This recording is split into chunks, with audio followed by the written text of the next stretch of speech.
centers on Marcos as the main culprit of all this corruption. Yung iba, siyempre, nahiya sila.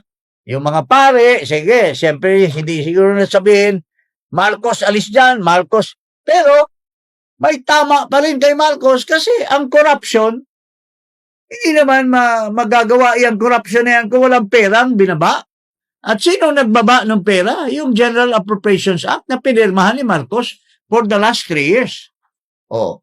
So, sa pool ka pa rin, Marcos. Tapos gusto pa, sasabihin pa, mga kaibigan ko naman yan. Kung hindi ako presidente, ikakampi ko yan eh. Paano mo nagiging kakampi? Dahil gusto mong lumusot na wala kang kinalaman sa korupsyon. Ikaw nga yung pumirma ng JAA eh. At doon nang galing yung pera na nilustay ng mga kurakot sa bansa. So how can you escape that, Mr. Marcos? Ha? Ano mo talaga?